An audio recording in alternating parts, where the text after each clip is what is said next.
भाषांचे प्राथमिक ज्ञान आहे.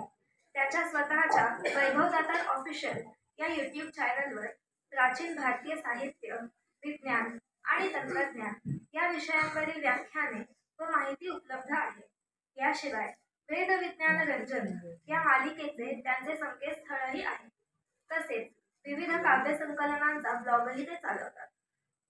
स्वामी काव्यसुधा, श्री नवनाथ भक्तिसार काव्य सौरभ, चला जाणूया आरती अशी त्यांची अनेक पुस्तकेही प्रसिद्ध झाली आहेत. वेद विज्ञान रंजन या विषयावर त्यांनी विविध ठिकाणी अनेक व्याख्याने दिली असून वैद्य सुविनय दामले लिखित भारतीय गुरुकुल परिवार संस्था येथे त्यांची आचार्य पदावर नियुक्ती झाली आहे.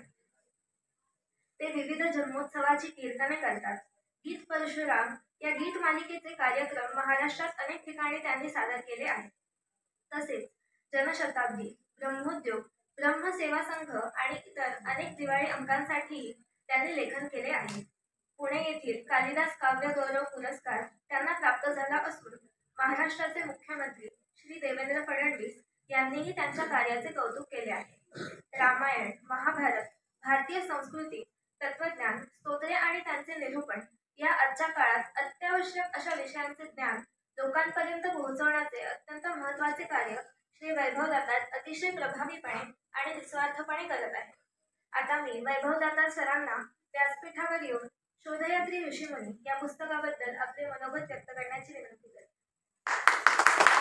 विद्यार्थ्यांसाठी अतिशय उपयुक्त अशी माहिती देण्याचा प्रयत्न केला आहे.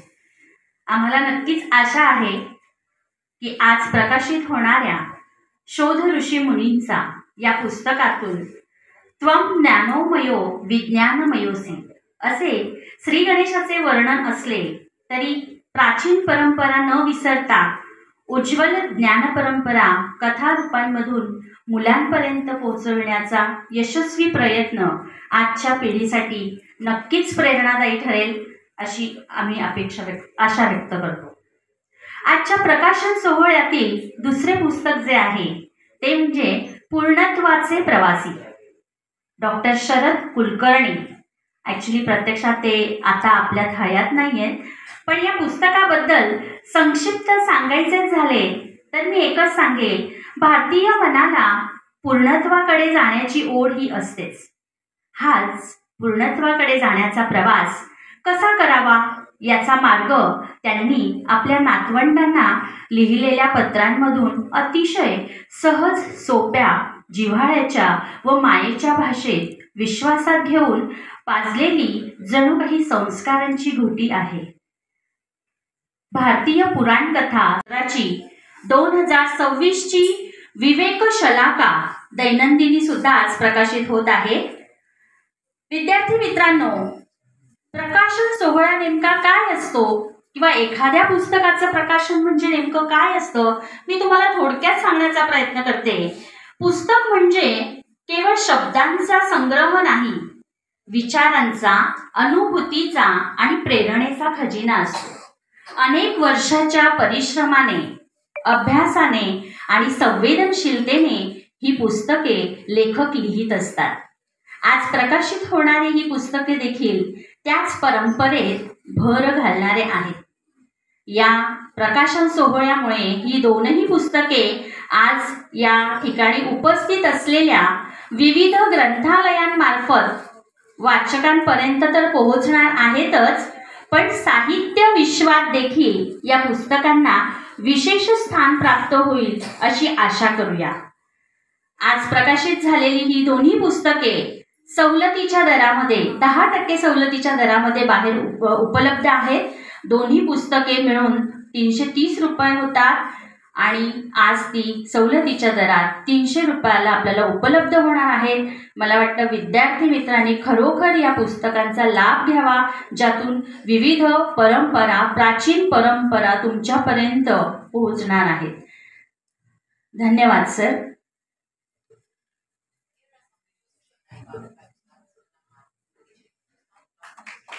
सगळ्यांनी टाळ्या वाजवायच्या आहे.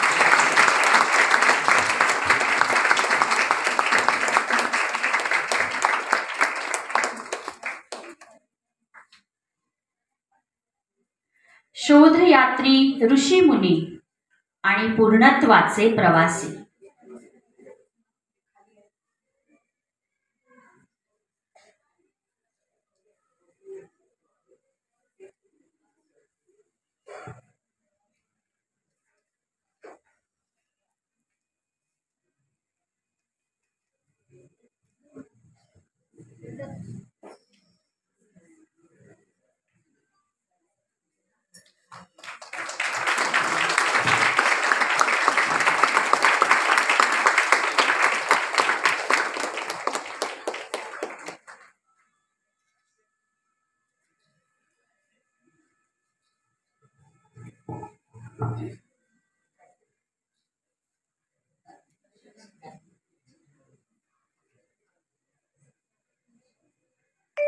रामायण, महाभारत आणि आपले जे वेद आहेत त्या वेदांमध्ये आपल्याला त्याची पाळंमुळं सापडतात.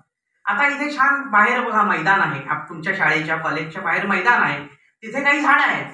ती झाडे हिरवी का बरं दिसतात तुम्हाला माहिती आहे? आता त्याचं उत्तर आपल्याला माहिती आहे, कारण त्याच्यामध्ये हरित द्रव्य असतं म्हणून ती झाडं हिरवी दिसतात. हे आपण आपल्या शाळेत शिकलेलो आहे. पण अथर्ववेदामध्ये ह्याचा उल्लेख आहे की अवी नावाची एक देवता आहे. अवी ह्या देवतेमुळे सर्व झाडं सुंदर दिसतात, सर्व झाडं हिरवी दिसतात. पण त्या काळी लोकांना असं देवतेची उपमा दिल्यानंतर पटकन सायंटिफिक गोष्टी समजत असत, म्हणून अवी ही देवता, देवतेशी काही संबंध नाहीये अवी या शब्दाचा. अवी ही देवता असल्यामुळे सगळी झाडं सुंदर दिसतात. म्हणजेच काय आहे तर हरित द्रव्य सगळ्या झाडांमध्ये असल्यामुळे सर्व झाडं सुंदर दिसतात. हा निष्कर्ष आपण काढायचा. त्याच्यामध्ये पाण्यामध्ये ऑक्सिजन आणि हायड्रोजन असतो, बरोबर, H2O हे त्याचं इक्वेशन आहे, आपण म्हणू सिक्वेन्स आहे त्याचं. आपण रासायनिक आपण त्याचं प्रेझेंटेशन H2O मध्ये करतो. मग पाण्यामध्ये काय आहे? ऑक्सिजन आहे आणि पाण्यामध्ये सोम आहे आणि पाण्यामध्ये ऑक्सिजन आहे.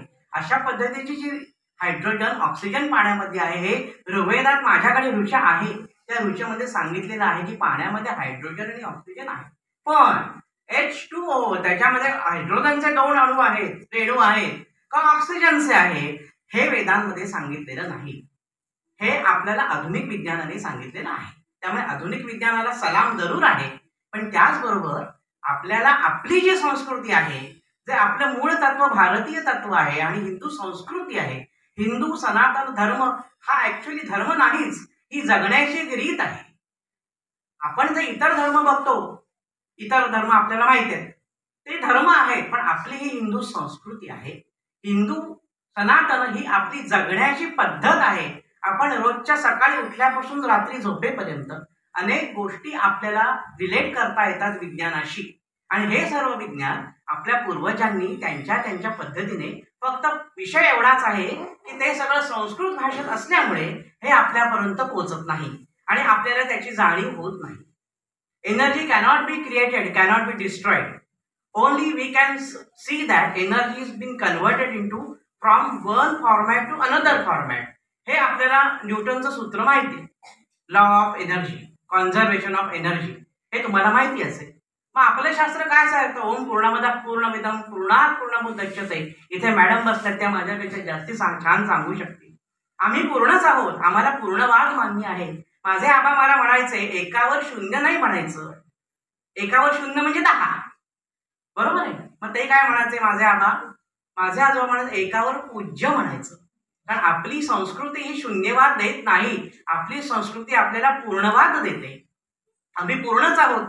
तुम्हाला इन्फिनिटी ही संकल्पना गणितामध्ये असेल. महासागरातून एक बालदीभर पाणी काढलं तर महासागराला काही फरक पडत नाही. महासागरात बालदीभर पाणी ओतलं तरी महासागराला काही कमी पडत नाही. म्हणूनच आम्ही पूर्ण आहोत. पूर्णमदः पूर्णमिदं पूर्णात् पूर्णमुदच्यते. पूर्ण. व्यासपीठावरील सर्व मान्यवर आणि माझ्या विद्यार्थी मित्रांनो, सर्वप्रथम मी आपल्या सर्वांना वंदन करतो आणि स्वामी विवेकानंद आणि त्यांचे श्री सद्गुरू रामकृष्ण परमहंस आणि शारदा माता ह्यांच्या चरणीही नतमस्तक होतो. आजचा हा विषय आहे शोधयात्री ऋषीमुनी. आता माझ्यासमोर ही सगळी मुलं बसलेली आहेत, मुलं जास्ती आहेत पालकांपेक्षा, आणि मी अनेक ठिकाणी अनेक शाळांमध्ये व्याख्यानासाठी जात असतो, तेव्हा अशी सगळी मुलं माझ्यासमोर बसलेली असतात, वेगवेगळ्या वयोगटातील असतात. तर कुठेही मी मुलांना तुम्हाला पहिल्या सांगतो, मी तुम्हाला कुठेही बोर करायला इथे आलेलो नाही. मी माझी बडबड जी आहे ती 5-7 मिनिटात आटोपती घेणार आहे, कारण मला माहिती आहे की ह्या सगळ्या फेसबुक रील्समुळे आपली बसण्याची आणि ऐकण्याची क्षमता ही खूप कमी झालेली आहे. आता मी अनेक ठिकाणी व्याख्यानांना जातो, म्हणजे मुलांना तुम्हाला नाही सांगत आहे, मोठ्या माणसांना सुद्धा. माझी व्याख्याने खरी 2-2.5 तासाची असतात, पण नंतर मोठी माणसं सुद्धा पटकन मोबाईल काढून बघतात व्हॉट्सअपवर काही आलंय का. म्हणजे आपल्याला ती डिस्परेट झालेलो असतो आपण की काय थोडा वेळ जर व्हॉट्सअप बंद राहिलं तर काही फार मोठं जगाचं नुकसान होणार आहे आणि त्याच्याबरोबर आपलंही नुकसान होणार आहे. म्हणून मी सांगतो 5-7 मिनिटात मी माझं सगळं आटपणार आहे भाषण. मुद्दा असा आहे की शोधयात्री ऋषीमुनी या पुस्तकामध्ये तुम्ही काय पाहाल, काय वाचाल, आणि हे वेगळ्या पद्धतीचं पुस्तक विवेकानंद संस्थेने जे तयार केलेलं आहे याचं वेगळेपण असं की आपण आतापर्यंत अनेक वेळा रील्समध्ये ऐकलेलं असेल. मी मुद्दामून रील्स का म्हणतोय, कारण तुम्ही सगळे तेच ऐकता. 1-1, 1.5 मिनिटात खरं सांगायचं तर रील्समधनं खूप चांगली माहिती पण मिळते बरं का. एवढा मोठा 2-2 तासाचं व्याख्यान ऐकण्यापेक्षा 1.5-2 मिनिटात तुम्हाला त्या गोष्टी समजतातही. तर आपण अनेक वेळा ऐकतो आपल्याला अशी गोष्ट ही वेदांमध्ये सांगितलेली आहे, अशी गोष्ट पुराणांमध्ये सांगितलेली आहे, अमुक उपनिषदांमध्ये सांगितलेलं आहे, असं आपण अनेक वेळा ऐकतो. मधून त्याचे लेख प्रकाशित होत असतात, आपण ऐकत असतो, वाचत असतो. पण हे नक्की कुठे आणि कसं झालेलं आहे, नक्की गुरुत्वाकर्षण शक्तीचा शोध जो न्यूटननी फळ पडलं आपण म्हणतो. आपण सगळे विद्यार्थी आहात, आपण सगळे मोठे आहात, केव्हा ना केव्हा तरी तुम्हाला गुरुत्वाकर्षण शक्तीचा धडा असेल. न्यूटननी फळ पडल्यावर पाहिलं आणि त्याला अचानक साक्षात्कार झाला की अरे गुरुत्वाकर्षण शक्तीमुळे हे फळ पडलं का. पण न्यूटन हाच काही फार मोठा आहे की जो परदेशी असल्यामुळे आपल्यावर त्याचा प्रभाव आहे. कारण आता परदेशी लोकांचं प्रमाण जास्ती आहे. आपली जी जीवन पद्धती आहे त्याच्यावर हॅलोवीन साजरा करतात. तुम्हाला माहिती असेल सगळ्यांना, सगळे मान डोलवतील. भोपळ्याला वेगवेगळ्या प्रकारचे आकार करायचे, वेगवेगळे मुखवटे घालायचे. हॅलोवीन हा ऑक्टोबर एंडिंगला साधारण पाश्चात्य देशांमध्ये साजरा करतो. पण हीच मुलं, हीच आपली मंडळी आपल्या पितृपंधरवड्याला मात्र नावं ठेवतात. छे म्हणे, असं पिंडदान करून काय कोणाला मुक्ती वगैरे मिळते काय, कधी मोक्ष मिळतो काय. पण मुलांना तुम्हाला सांगतो मी, मोक्ष म्हणजे काय. वर गेलेला माणूस, आपल्याला माहितीये का कसा मोक्ष असतो ते. वर गेलेला माणूस कधी सांगेल तुम्हाला की असं घडतं बरं का, मोक्ष मिळतो म्हणजे. मोक्ष म्हणजे काय तर आत्ता तुमच्या परीक्षा चालू आहेत आणि दिलवाले दुनिया ले जाएंगे हा पिक्चर समजा टीव्हीवर लागलाय, तर परीक्षा चालू असताना तो पाहायचा आहे, परीक्षेचा अभ्यास करायचा का पिक्चर पाहायचा. पिक्चर पाहायचा, बरोबर आहे, अगदी बरोबर आहे. पिक्चर हा पाहिलाच पाहिजे, तरच आपल्याला समजेल ना हिरो हिरोईन कसं प्रेम करतायत, हिरो हिरोईन एकमेकांना कशी मारामारी करतायत. विरंगुळा हा आपल्या आयुष्यात आवश्यक आहेच. पण मोह म्हणजे काय तर मोहाचा क्षण. मोक्ष म्हणजे काय तर हे जे मोहाचे क्षण जर तुम्ही टाळलेत आयुष्यात तर तुम्ही प्रगती करू शकाल. तुम्हाला माहिती आहे ह्या पुस्तकामध्ये काय तुम्हाला वाचायला मिळेल. आपले जे आधुनिक शब्द आहेत, आता तुम्ही सगळे इंग्लिश मीडियममध्ये असाल, बरीच ठिकाणी इंग्लिश मीडियम असते, तर छोटे छोटे शब्द ऐका आता. DROP, ड्रॉप म्हणजे तुम्हाला माहिती आहे काय शब्द आहे. ड्रॉप हा मूळ संस्कृत शब्द द्रप्स ह्या शब्दापासून तयार झालेला शब्द आहे. तुम्हाला अरबस्तान माहिती आहे, आपण अरबस्तान हा शब्द अनेक वेळा ऐकला असेल. ते अरबी लोक असतात, दुबई वगैरे वगैरे त्या साईडला सगळे असतात. अरबस्तान हा मूळ संस्कृत शब्द आहे. अरवस्तान, अरव म्हणजे घोडा. त्यावेळी घोड्यांची उत्तम प्रकारचे घोडे तिथे पैदास होत असे, त्यांची उत्पत्ती होत असे आणि ते घोडे भारतामध्ये विकायला येत असत. अशा प्रकारे पूर्वीपासून आपला व्यापार चालत होता. तर अशा सर्व रंजक गोष्टी तुम्ही पुस्तकात पाहू शकता, ऐकू शकता. आता आपल्या हातात, सगळ्यांच्या हातात गुगल आहे. आता इथे साधारण 12 वाजलेत भारतामध्ये, आपण असं गृहीत धरा. तर आता अमेरिकेत किती वाजले असतील. तुम्ही लगेच गुगल करणार, CET टाइम झोन टाकणार, CST टाइम झोन टाकणार आणि लगेच आपल्याला कळतं आत्ता आपल्याकडे 12 वाजले तर अमेरिकेत रात्र झाली असेल, कुठे पहाट झाली असेल, कुठे संध्याकाळ झाली असेल. या सर्व गोष्टी गुगलवर आपल्याला एका क्लिकवर अवेलेबल आहेत सध्या. पण पुरातन काळी सुद्धा आपल्या या ऋषीमुनींनी म्हणजे शास्त्रज्ञांनी हे लिहून ठेवलेलं आहे. हे तुम्हाला एक धडा आहे, एक गोष्ट आहे त्याच्यामध्ये. आत्ता किती वाजले अशी एक गोष्ट त्या पुस्तकात आहे. त्याच्यामध्ये तुम्हाला समजेल की आत्ता जर भारतात 12 वाजले असतील तर अमेरिकेत किती वाजले असतील, युरोपमध्ये किती वाजले असतील, ऑस्ट्रेलियात किती वाजले असतील. साधारण तुम्ही टेंटेटिव्हली त्यांनी टाइम झोन आखलेले आहेत आणि हे सर्व आपल्यासाठी कौतुकास्पद आहे, कारण आत्ता ह्या टेक्नॉलॉजीच्या बळावर उपग्रहांमुळे आपल्याला समजतंय, सॅटेलाइटमुळे समजतंय आता कुठे काय घडता येतंय. पण त्या काळी एवढी विद्वत्ता होती आपल्या भारतीय समाजामध्ये, आणि आपण भारतीय हे खरोखर विद्वान आहोत. आणि याचा आपल्या सर्व मुलांना अभिमान असलाच पाहिजे, कारण ज्यावेळी जगामध्ये कुठलीही संस्कृती नव्हती, आम्हाला शहाणपणा शिकवणारे ब्रिटिश, आम्हाला शहाणपणा शिकवणारे इंग्रज आणि अमेरिकन आणि इतर देशातली लोक, ज्यावेळी आदिवासी अवस्थेत होती, रेड इंडियन्स वगैरे, आपण इतिहासात भूगोलात कधी ऐकलं असेल, पाहिलं असेल, त्यावेळी भारतीय संस्कृती म्हणजे वैदिक संस्कृती ही सर्व जगामध्ये नांदत होती. त्याचे पुरावे अजूनही सापडतात. त्याचे पुरावे अजूनही आपल्याला सापडतात. काही ठिकाणी उत्खनन होतं तेव्हा पद्मासन घालून बसलेल्या ऋषी मुनींचा सांगाडा सापडलेला आहे अमेरिकेमध्ये. तुमच्याकडे गुगल असेल, घरी गेल्यावर पहा. व्हॅटिकन सिटी जर तुम्हाला माहिती असेल, तिथे हा त्यांचा सम्राट आहे पोप. त्या व्हॅटिकन सिटीमध्ये उत्खनन झालं तेव्हा तिथे शिवलिंग सापडलेलं आहे, आणि त्या शिवलिंगाचा फोटो व्हॅटिकन सिटीच्या म्युझियममध्ये ठेवलेला आहे. एन्सायक्लोपीडिया ब्रिटानिका याच्यामध्ये सगळी माहिती तुम्हाला वाचायला मिळेल. मी माझ्या मनाचं काहीही सांगत नाहीये. तुम्हाला प्रूफ हवा असेल तर तुम्ही बघू शकता. म्हणजे अशा ज्या गोष्टी आहेत, गुरुत्वाकर्षण शक्ती म्हटलं मी, जलचक्र आहे, त्याच्यानंतर इतर अनेक जी विमानं आहे, हे विमान फिरते अधांतरी किती मौज दिसे ही पहा तरी, अशी खूप पूर्वी कविता माझ्या आजोबांनी मला म्हणून दाखवली होती. ती कविता, जी संस्कृती आपली पाळंमुळं ही आपण घट्ट धरून ठेवली पाहिजे, तर आपण एवढा मोठा वृक्ष उभारू शकू. आणि तुमच्या सगळ्यांमध्ये ते कॅलिबर आहे, सर्व भारतीयांमध्ये ते कॅलिबर आहे, पण आपण चुकतो. आपण आपल्याच गोष्टींकडे लक्ष देत नाही. आता मी शेवटची 1-2 मिनिटं, तुम्ही हे पुस्तक नक्की जरूर वाचा आहे, आणि हे पुस्तक प्रकाशन करणं हे सुद्धा खूप धाडस आहे. ते विवेकानंद संस्थेने केलेलं आहे, कारण अशा विषयाची पुस्तकं कोण प्रकाशित करणार आणि कोण वाचणार आणि त्याचा अर्थ कोण समजावून घेणार, हा एक वेगळा विषय आहे. पण तरी त्यांनी हे धाडसाचं काम केलेलं आहे. माझे या विषयावरचे 80 लेख जवळजवळ प्रकाशित झालेले आहेत. ancientindianscience.com ही माझी साईट आहे, त्याच्यावर तुम्हाला सगळे मराठीतले लेख वाचायला मिळतील. वैभव दातर ऑफिशियल हा माझा यूट्यूब चॅनल आहे, याच्यावर विविध शाळांमध्ये झालेली ह्याच विषयावरची व्याख्यानं, काही आध्यात्मिक विषयावरची व्याख्यानं सुद्धा माझी तुम्हाला वाचायला मिळतील.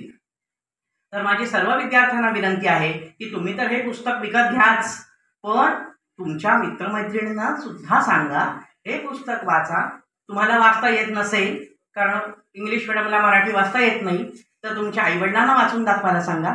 छोट्या छोट्या गोष्टी तुम्हाला त्या पुस्तकात वाचायला मिळतील. कुठेही ते पुस्तक कंटाळवाणं होणार नाही याची काळजी संपादक मंडळाने अतिशय सुंदर घेतलेली आहे. आणि सुंदर सुंदर त्याच्यामध्ये चित्रही तुम्हाला दिसतील, की त्या चित्रांवरनं सुद्धा तुम्हाला समजेल की कशा पद्धतीने गोष्ट आहे आणि आपल्याला ह्या गोष्टीतून काय समजेल. ठीक आहे, तर तुम्ही सर्व नक्की घ्या हे पुस्तक विकत, आणि तुमच्या सर्वांचं कल्याण हो. भारत मातेचा आशीर्वाद तुम्हा सर्वांना लाभो, आणि देशभक्ती आणि राष्ट्रभक्ती विचार तुमच्या मनामध्ये रुजो, म्हणजे स्वामी विवेकानंदांचं कार्य आपण काही अंशी तरी पुढे नेऊ शकू असा मला विश्वास वाटतो. मी आता थांबतो. जय हिंद, जय भारत.